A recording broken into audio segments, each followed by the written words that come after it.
Hi friend, good morning. चलिए आज चलते हैं त्रिकोणमिति के अन्य सवाल पर और देखते हैं प्रश्नावली 8.1 का ये 5 नंबर और 6 नंबर सवाल। तो देखिए फ्रेंड, 5 नंबर सवाल कह क्या रहा है, पहले समझ लेते हैं सवाल को, फिर देखेंगे कि आंसर कैसे निकलता है। तो ये देखिए, कहता है यदि sec थीटा इक्वल 13/12 हो तो अन्य सभी त्रिकोणमितीय अनुपात परिकलित कीजिए। यानी सेक थीटा जो है दे दिया है 13/12 है। तो यहां देखिए सेक थीटा तो सबसे पहले दिया गया है, तो हम लिखेंगे हल दिया गया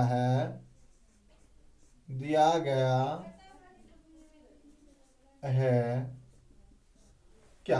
तो ये देखिए सेक सेक थीटा इक्वल कितना 13/12। तो 13/12 तो सेक थीटा इक्वल अनुपातिक फॉर्मूला आपको मास्टर वीडियो में मिल जाएगा जो बता चुके हैं।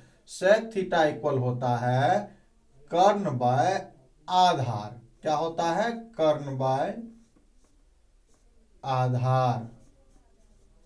कर्ण बाय आधार। तो यहां देखिए थीटा थीटा आप कोई भी कोण को मान सकते हैं, लेकिन हम त्रिभुज को सीधा रखने के लिए यहां हम ए कोण को थीटा मान रहे हैं। ये कोण थीटा, तो ये लंब और ये आधार।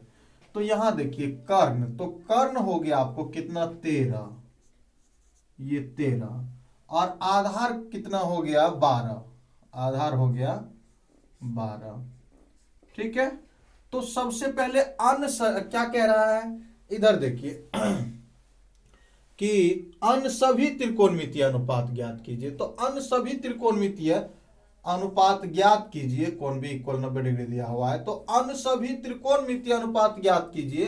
तो इसमें सेक को छोड़ करके 5 अन्य त्रिकोणमितीय अनुपात बचता है, साइन, कॉस, टेन, कॉट, ये आर, कोसेक। तो ये देखिए, तो यहां सबसे पहले हम क्या ज्ञात करेंगे, लंब ज्ञात करेंगे, क्योंकि साइन के लिए अनुपातिक फॉर्मूला होता है लंब बाय कर्ण।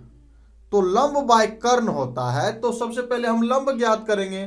तो लंब ज्ञात करने के लिए फॉर्मूला क्या होता है, तो लंब ज्ञात करने के लिए पाइथागोरस प्रमेय होता है। पाइथागोरस प्रमेय, वो पाइथागोरस प्रमेय क्या है, तो देखिए यहां हम लिखेंगे कि कर्ण का स्क्वायर, कर्ण AC का स्क्वायर इक्वल BC का स्क्वायर प्लस AB का स्क्वायर, होल स्क्वायर कर लीजिए। ठीक है।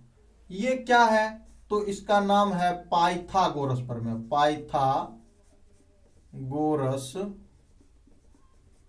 प्रमेय, पाइथागोरस प्रमेय। क्यों? क्योंकि इसको पाइथागोरस साहब ही ने खोजे थे। पाइथागोरस साहब ही इसका नाम दिया है पाइथागोरस प्रमेय। तो चलिए यहां हमको क्या ज्ञात करना, तो कर्ण तो दिया हुआ है, हमको ज्ञात करना है क्या कि BC। तो BC ज्ञात करना है, तो हमको BC को, या यहां समीकरण का साइन लगेगा BC। तो BC इक्वल क्या हो जाएगा, AC रूट अंडर AC का होल स्क्वायर माइनस, ये देखिए AB का स्क्वायर। तो देखिए रूट अंडर में है, तो अब मान दीजिए आप, यहां देखिए AC का मान दीजिए। तो AC मान कितना है, AC का मान देखिए यहां कितना है 13।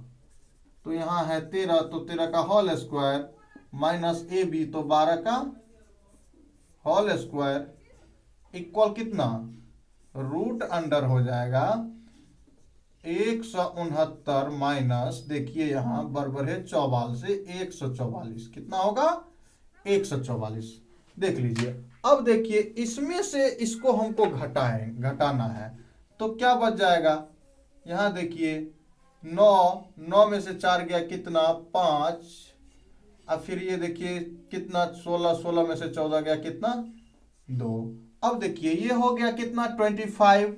25 ये रूट में है, तो रूट का मतलब क्या होता है? वर्गमूल। रूट का मतलब होता है वर्गमूल। तो यहां देखिए हम क्या करेंगे, इसको लिखेंगे रूट अंडर 5 इंटू 5 इक्वल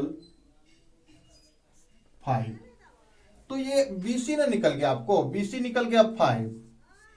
ठीक है। अब अन्य सभी त्रिकोणमितीय अनुपात ज्ञात करना है। तो अन्य सभी त्रिकोणमितीय अनुपात के लिए इसमें देखिए क्या आता है, नंबर एक साइन थीटा। साइन थीटा तो क्या होता है? लंब बाय साइन थीटा इक्वल अनुपातिक फॉर्मूला होता है लंब बाय कर्ण। तो लंब बाय कर्ण आता है, तो लंब बाय कर्ण, तो यहां देखिए लंब कौन हो जाएगा? बीसी। लंब बीसी बाय कर्ण क्या? एसी। तो मान अगर दें लंब बाय कर्ण तो क्या हो जाएगा? 5/13। एक आंसर। देखिए अन्य सभी, तो ये एक तो साइन, दूसरा क्या? दूसरा हो जाएगा कॉस। Cos theta. तो कॉस थीटा इक्वल क्या होता है? आधार। आधार बाय कर्ण। आधार बाय कर्ण। तो आधार बाय कर्ण, तो आधार देखिए यहां आधार क्या? A B by A C. A B by A C. तो यहां क्या हो जाएगा? 12/13 दूसरा आंसर। फिर देखिए क्या होगा, यहां तीसरा नंबर क्या कह रहा है? तीसरा नंबर कह रहा है, देखिए साइन हो गया, कॉस हो गया, टेन थीटा इक्वल क्या होता है? टेन थीटा इक्वल होता है लंब बाय आधार। लंब बाय आधार। तो टेन थीटा इक्वल लंब बाय आधार होता है। तो लंब क्या है? बीसी। लंब बीसी बाय आधार कौन? तो आधार कितना? A B. देखिए यहां ए बी, तो क्या हो जाएगा? BC BC by A B, तो यहां हो जाएगा 5/12। देखिए कितना हो गया? Sine cos 10। अब र कितना गया? तो र देखिए, तो ये अब देखिए र ये गया क्या कि कॉट। कॉस 10 के बाद क्या होता है? कॉट। 4 नंबर आपको हो गया कॉट। कॉट थीटा इक्वल क्या होता है? तो 10 का उल्टा होता है। तो 10 का उल्टा क्या होगा? आधार बाय लंब। आधार बाय लंब। सारा फॉर्मूला मास्टर वीडियो में आपको करा दिए हैं। पंडित भोला प्रसाद बटे हरर भोला कैसे याद करने का ट्रिक भी दे चुके हैं। तो आप जाकर के एक बार देखिए।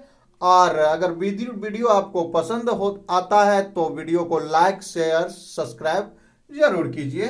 चलिए तो यहां देखिए आधार बाय लंब। तो आधार बाय लंब, तो ये देखिए क्या हो जाएगा? आधार यहां देखिए ए बी बाय लंब कौन? बीसी।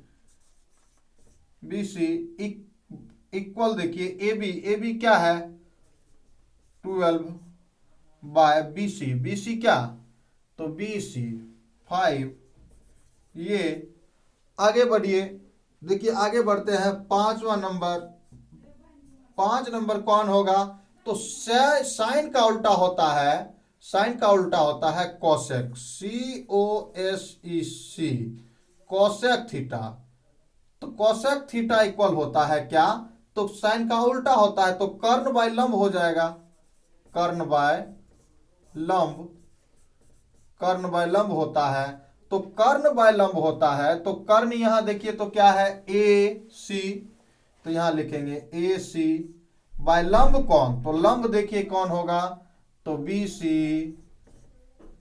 कर्ण बाय लंब, तो यहां देखिए 13 कितना? 5 आंसर। तो देखिए फ्रेंड, यहां आपको अन्य सभी त्रिकोणमितीय, तो साइन कॉस 10 कॉट कोसेक, और यहां सेक है ही टोटल 6, और जिसमें कि एक सेक दिया ही है। तो अन्य सभी त्रिकोणमितीय अनुपात यही रहा आपका आंसर। चलिए चलते हैं, देखते हैं अगला सवाल 6 नंबर का। तो क्या कहता है? देखिए यदि कोण ए और कोण बी न्यून कोण हो, जहां cos A बराबर cos B, तो दिखाइए कि कोण ए इक्वल कोण बी है। तो देखिए यहां कह रहा है कि एंगल ए और एंगल बी न्यून कोण हो। न्यून कोण मतलब होता है जिस कोणों का मान 90 डिग्री से कम हो, ऐसे कोण को न्यून कोण कहते हैं। जिन कोणों का मान 90 डिग्री से कम हो ऐसे कोण को न्यून कोण कहते हैं। तो देखिए यहां कोण ए और कोण बी, तो कोण ए और कोण बी, तो ये देखिए 90 डिग्री से कम हो ना, तो यहां कोण ए और कोण बी को हम क्या मान चुके हैं, न्यून कोण।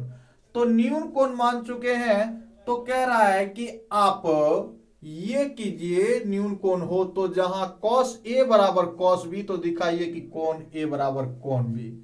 तो देखिए फ्रेंड जो दिया गया है पहले उसका तो प्रयोग कीजिए। आप दिया गया क्या है तो हल कीजिए। आप यहां दिया गया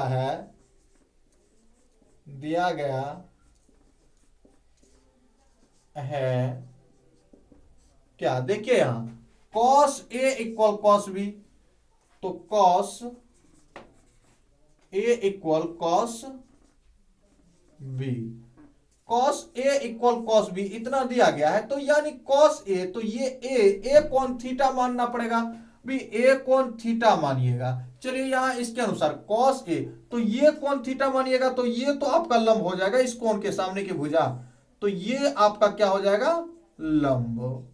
फिर देखिए फिर cos बी, तो फिर ये आपका लंब हो जाएगा। ठीक है, ये देखिए तो यहां कह रहा है cos ए, तो cos ए देखिए cos ए इक्वल cos बी, तो cos ए के लिए क्या है, देखिए यहां cos ए के लिए लंब कौन होगा, cos ए के लिए देखिए यहां लंब कौन होगा, तो लंब हो जाएगा ए बी, और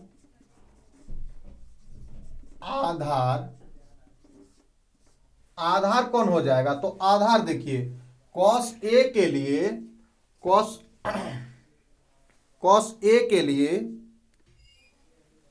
देखिए यहां सॉरी यहां सी होगा। ठीक है, तो cos ए के लिए आधार क्या हो जाएगा, तो cos ए के लिए ये लंब हो गया, तो आधार हो गया आपको ए सी ना, ए सी। ठीक, फिर cos बी के लिए लंब, cos बी के लिए, तो cos बी अगर आप ये कोण थीटा मानते हैं तो लंब कौन हो जाएगा, लंब हो जाएगा आपका ए सी, और आधार हो जाएगा, लंब अगर ए सी हुआ तो आधार कौन होगा, बीसी होगा। कर्ण तो कभी बदलता नहीं है। तो देखिए यहां cos ए, तो cos ए इक्वल cos बी, तो यहां दीजिए समीकरण का रूप है तो cos ए, तो cos ए के लिए cos ए क्या होता है, cos ए इक्वल होता है आधार बाय कर्ण, इक्वल आधार बाय कर्ण। आगे देखिए आधार बाय कर्ण, तो यहां ए है ना, तो ये आधार, तो आधार ये देखिए तो आधार हो जाएगा आपका BC by A B, equal यहां देखिए बी के लिए, तो आधार आपको क्या हो जाएगा, आधार आपको हो जाएगा, फिर देखिए यहां cos बी के लिए ना, तो बी ये तो आपको हो जाएगा बीसी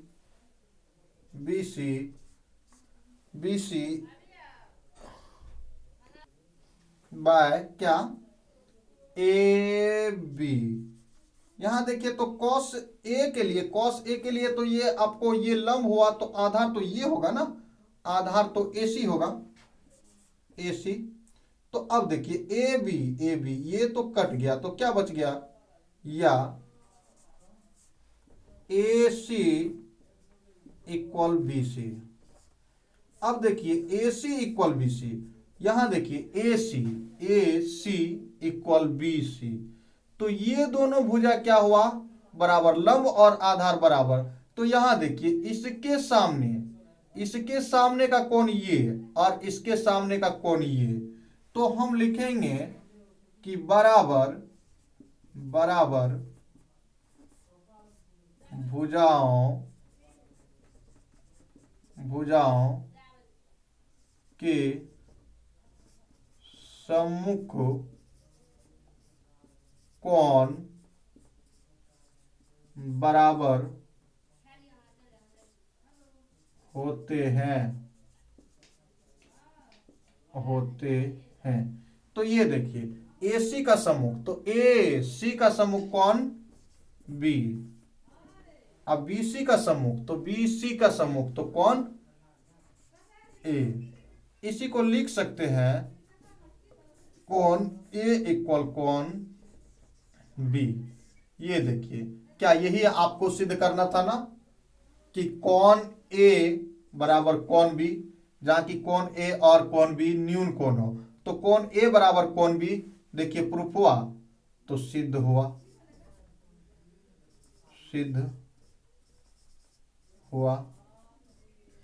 फ्रेंड, अगर आपको ये वीडियो पसंद आए तो जीके सेंटर को सब्सक्राइब करें और सारे वीडियो को लाइक करें।